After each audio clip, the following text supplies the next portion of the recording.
मुझे लाहौर में रहते हुए तकरीबन 30 साल से ज़ायद का अर्सा गुजर चुका है। लोग जो है वो एक मरतबा विज़िट ज़रूर करें। मैं सबको ये कहूँगा कि अगर आपने कोई प्रॉपर्टी में इन्वेस्ट करना है आपने, तो डेफ़िनेटली आपको एक मरतबा यहाँ पे आना चाहिए। इससे पहले अगर हम पिछले 1 साल पहले चले जाएँ, तो शायद हमें थोड़ी-सी कन्फ्यूजन ये थी कि पहला बैलेट भी होगा कि नहीं होगा, दूसरा बैलेट होगा या नहीं होगा।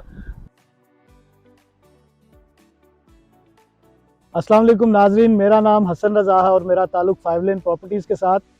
आज लाहौर स्मार्ट सिटी की जो साइट है वहाँ पे विज़िट अल्हम्दुलिल्लाह हमने किया और मेरे साथ मौजूद हैं नासिर सुबहानी साहब और मुज़फ़्फ़र हाशमी साहब। ये लाहौर स्मार्ट सिटी के आप समझ लें इन्वेस्टर भी हैं और एंड कंज्यूमर भी हैं और इनका कोर ऑब्जेक्टिव व प्लान यही है कि जिस वक्त भी लाहौर स्मार्ट सिटी डेवलप होगा, जिस सेक्टर के अंदर इनके प्लॉट्स हैं, जब वो ऑन ग्राउंड आएंगे तो इंशाल्लाह ये यहाँ पे रिहाइश करेंगे। कुछ सवालात इनसे करते हैं और ये बड़ा एक अच्छा मौका होता है कि बात की जाए। आप हमें तो सुनते रहते हैं, उनसे बात की जाए जिन्होंने यहाँ पे प्लॉट बाय किए हैं और जो इंस्टॉलमेंट की एक जर्नी लेके चल रहे हैं, इसके पीछे क्या थॉट है, इनको इंफ्रास्ट्रक्चर कैसा लगता है, या जिस वक्त इन्होंने इन्वेस्टमेंट की तो क्या सोच कर लाहौर स्मार्ट सिटी के अंदर इन्वेस्टमेंट की। जी अस्सलाम वालेकुम सुबहानी साहब, हाशमी साहब। सर आपका बहुत शुक्रिया, आपने टाइम दिया मुझे। हाशमी साहब ये बताइएगा कि लाहौर स्मार्ट सिटी के अंदर आपने क्यों इन्वेस्टमेंट की? जी बहुत शुक्रिया हसन आपका, और आपने मौका दिया और विज़िट हम आज कर रहे हैं और ये मेरी कोई तीसरी चौथी विज़िट है जी लाहौर स्मार्ट सिटी की। और जब भी हम आए हैं हमने इसमें बहुत सी डेवलपमेंट देखी है और बड़ी मुख्तसर अरसे में एक अच्छी जो है तरक्याती कामों का हमें जायज़ा लेने का मौका भी मिला है। और बड़ा ये मुतासर कुन भी है कि नॉर्मली जो सोसाइटी ओनर्स होते हैं, डेवलपर्स होते हैं, वो बड़ा स्लो पेस पे काम कर रहे होते हैं। लेकिन हसन यहाँ पे जो चीज़ जिससे मुतासर किया है वो एक तो ये इसका बुनियादी तौर पे जो ओवरऑल थीम है लाहौर स्मार्ट सिटी का, वो बहुत ज़्यादा अपीलिंग है। और मैं ये समझता हूँ कि ये सरमायाकारी करने का ना बेहतरीन मौका है कि लोग जो हैं वो एक मरतबा विज़िट ज़रूर करें। मैं सबको ये कहूँगा कि अगर आपने कोई प्रॉपर्टी में इन्वेस्ट करना है आपने, तो डेफ़िनेटली आपको एक मरतबा यहाँ पे आना चाहिए और आप आके देखें कि क्या बेसिक अमेनिटीज़ हैं और क्या फैसिलिटी और इंफ्रास्ट्रक्चर है, जो कि बड़ा मुतासर कुन है। और मेरा मकसद भी यही था जब प्लॉट मैंने लिया था कि जी ये एक स्टेट ऑफ द आर्ट जो है एक सोसाइटी बन रही है और लाहौर के बिल्कुल ये अब अंदर शामिल हो गई है सोसाइटी और बड़ी अच्छी सोसाइटी मुझे तो लग रही है। तो इसलिए मैंने तो ये लॉन्ग टर्म बेसिस के लिए जो है वो ये प्लॉट यहाँ पे ख़रीदा था। तो मुझे अल्हम्दुलिल्लाह आई एम सेटिस्फाइड कि मेरा जो डिसीजन था वो बिल्कुल ठीक था। बहुत अच्छे हाशमी साहब, ये बिल्कुल यकीनी तौर पे बात दुरुस्त है कि आप किसी जगह पे भी इन्वेस्टमेंट करते हैं तो मैं समझता हूँ, और जिस तरह हाशमी साहब ने भी कहा कि आपको ऑन ग्राउंड एक बार उसकी लोकेशन को विज़िट करना चाहिए, उस जगह को आपको अपनी आंखों से देखना चाहिए कि जिस जगह आप इन्वेस्टमेंट कर रहे हैं क्या आपके साथ धोखा तो नहीं होने लगा, कोई फ्रॉड तो नहीं है, ऐसा तो नहीं है कि बताया कुछ जा रहा है और बेचा कुछ जा रहा है। सो ये बहुत ज़रूरी है कि जिस वक्त आप इन्वेस्टमेंट करते हैं तो आप उस जगह को लाजमी विज़िट कीजिए करें। हम सुबहानी साहब से पूछते हैं कि सुबहानी साहब कुछ टाउन प्लानिंग के ऊपर हमें बताएं कि आपको लाहौर स्मार्ट सिटी का जो मास्टर प्लान, आपने प्रोविजनल मास्टर प्लान भी देखा जिस वक्त आपने यहाँ पे फाइल ख़रीदी थी, और अब ऑन ग्राउंड पहली बैलेट, दूसरी बैलेट और जो इंफ्रास्ट्रक्चर यहाँ पे डेवलप किया गया है, इसके बारे में कोई आपकी राय हो? जी बहुत शुक्रिया हसन भाई। और मैं 2-3 चीज़ों के ऊपर बात करना चाहूँगा। पहली बात तो ये है कि मुझे लाहौर में रहते हुए तकरीबन 30 साल से ज़ायद का अर्सा गुजर चुका है और जहाँ पे टाउन प्लानिंग की बात की जाए तो इतनी खूबसूरत टाउन प्लानिंग मैंने किसी सोसाइटी में भी नहीं देखी, चाहे वो जितने भी बड़े बड़े डेवलपर्स हैं। और दूसरे नंबर पे ये है कि इनकी टाउन प्लानिंग की खूबसूरती ये है कि इन्होंने हर कम्युनिटी को अलग-अलग से जगह दे दी, चाहे वो 5 मरले के लोग हैं, चाहे 7 मरले के हैं, 1 कनाल के हैं, 2 कनाल के हैं। और दूसरे नंबर पे इनकी जो टाउन प्लानिंग पे एक्सेस है, चाहे वो रिंग रोड से है, चाहे वो मेन रोड से है, और या चाहे वो सोसाइटी के अंदर कनेक्टिविटी है, उसकी एक्सेस बहुत ज़बरदस्त है। और मैंने उसको नक्शे को भी और इसको पढ़ा और समझने की कोशिश की है, और आज मैंने पूरा स्मार्ट सिटी का जितना इंफ्रास्ट्रक्चर इस वक्त बन चुका है उसके ऊपर भी तफसीलन मैंने ऑब्जर्व किया है कि बहुत ही खूबसूरती से इसको बनाया गया। दूसरी चीज़ आइंदा आने वाले दिनों में देखते हैं कि जो एक ग्रीन एरिया के तौर पर भी हम इसको देखेंगे कि इंशाल्लाह जितना इन्होंने ग्रीन एरिया छोड़ा हुआ है और वो भी इंशाल्लाह हमारे माहौल के दोस्त भी इंशाल्लाह ये बनेगा, और ये इंशाल्लाह। जबकि ये स्मार्ट फीचर का एक आप समझ लें कोर फीचर है जो एको फ्रेंडली इन्वायरमेंट को क्रिएट करना है, वो बगैर हॉर्टिकल्चर वर्क के मुमकिन नहीं है। सुबानी साहब, आपके पास ओवरसीज़ 1 के अंदर भी माशाल्लाह प्लॉट आपने नंबर लगवाए थे, लेकिन जो सेकंड बैलेटिंग हुई है उसमें भी आपने अपने दोस्तों की भी लोकेशनें लगाई, खुद भी आपने अपने प्लॉट की लोकेशन लगाई, तो कैसा तजर्बा रहा और कौन सी स्लैब थी आपकी?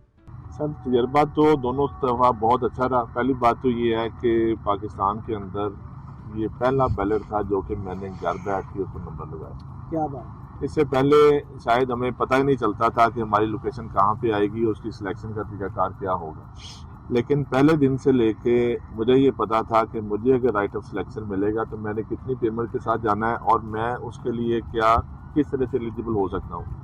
और पहली दफ़ा जब मैंने लोकेशन लगाई थी तो मैंने घर बैठे शायद पहला, चौथा, 5वां प्लॉट ही मैंने लोकेशन लगाई।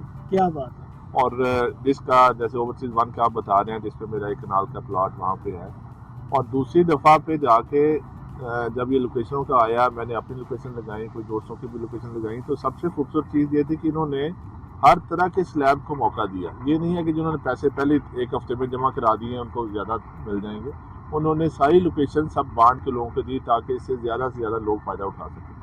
पहले हफ्ते में भी कॉर्नर और दूसरी अच्छी लोकेशन मिली, दूसरी दफ़ा भी मिली, तीसरी दफ़ा भी मिली। तो मेरा ख्याल ये है कि ये बिल्कुल फेयर बैलेट हुआ जिसके ऊपर सबको मौका मिला कि वो अपनी पसंद की लोकेशन ले सके। इससे पहले शायद हमारे पास ऐसी मिसाल कहीं भी नहीं मिलती। ये बात आपने दुरुस्त की है सुबानी साहब। असल में पाकिस्तान की तारीख में पहली मर्तबा लाहौर स्मार्ट सिटी ने ये ट्रेंड दिया है कि आइए अपना प्लॉट खुद सेलेक्ट कीजिए, और मैं समझता हूँ कि इससे शानदार इनिशिएटिव नहीं हो सकता कि एक ऐसा इन्वेस्टर जिसने किसी जगह पे एक फाइल बाय की हो, जो कि प्लॉट नहीं उसने बाय किया, और उसने पैसे डाल के अपनी फाइल को जिस वक्त प्लॉट में कन्वर्ट किया, तो उस पर भी सोसाइटी ने कहा कि आपकी मर्जी है, आपके सामने नक्शा है, आप जो सा आपका दिल करता है आप उसको प्लॉट को सिलेक्ट कर लें।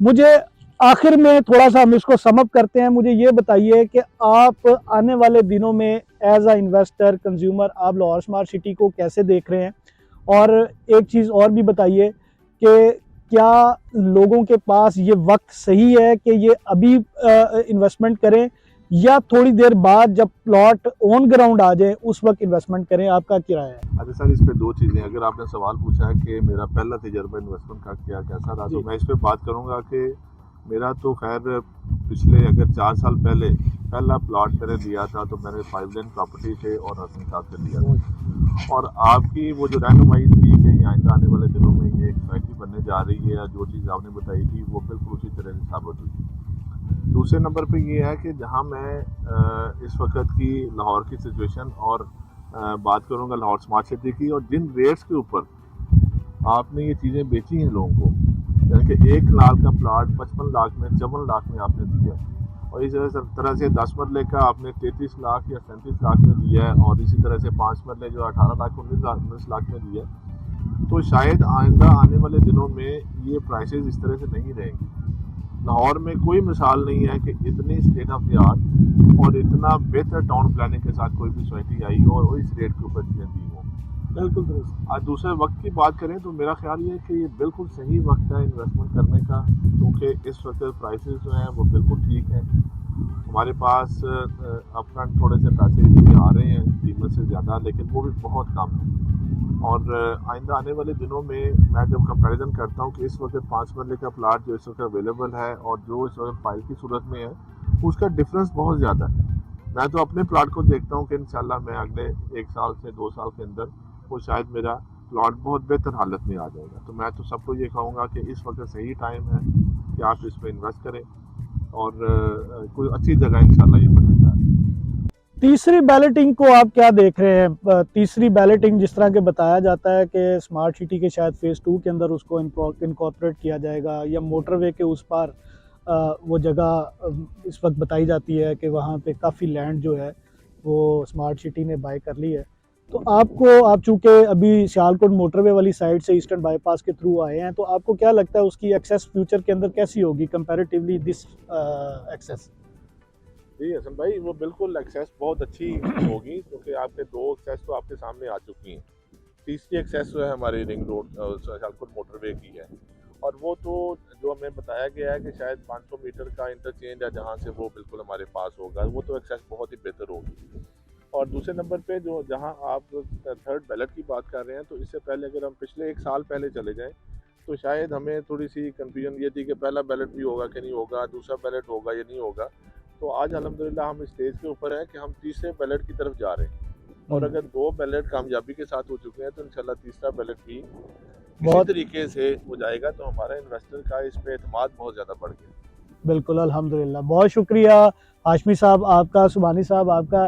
जी नाज़रीन, हमें आप सुनते रहते हैं, एक्चुअली ये बहुत कम मौक़े ऐसे होते हैं कि आप उन लोगों की ज़बानी भी ये दास्तान सुने जिन्होंने लाहौर स्मार्ट सिटी के अंदर इन्वेस्टमेंट कर रखी है। और ज़ाहिर बात है, मेरा तजर्बा और मेरा मानना भी यही है कि बेचने वाले से ख़रीदने वाला ज़्यादा अक्लमंद होता है। उसकी रीज़न ये है कि जिसने पैसे इन्वेस्ट करने हैं, सरमायाकारी करनी है, उसका होमवर्क जो है वो एक सेलर साइड को तो वो एक्नॉलेज करता है, उसकी बात को सुनता है, लेकिन उसका अपना होम ग्राउंड वर्क जो है वो बहुत ज़्यादा स्ट्रांग होता है। हमने जितनी यहाँ पे आपको मशवरे दिए, जो दोस्तों ने आपको बातें बताई, इससे अगर आप इस्तिफ़ादा हासिल कर सकते हैं तो ज़रूर फ़ायदा हासिल कीजिए, और कोशिश कीजिए कि अपनी इन्वेस्टमेंट हमेशा किसी ऐसे प्रोजेक्ट के अंदर इंजेक्ट करें जो क्रेडिबल हो, जिस ग्रुप की बैकबोन इतनी स्ट्रांग हो कि वो डिलीवरी देने के काबिल हो। अब तक के लिए मुझे इजाज़त दीजिए। किसी किस्म की क्यूरी के लिए स्क्रीन पे मेरे टीम के नंबर दर्ज हैं, आप हमारे साथ रब्ता कर सकते हैं। मेरा नाम हसन रज़ा है और मेरा ताल्लुक़ 5 लेन प्रॉपर्टीज़ के साथ।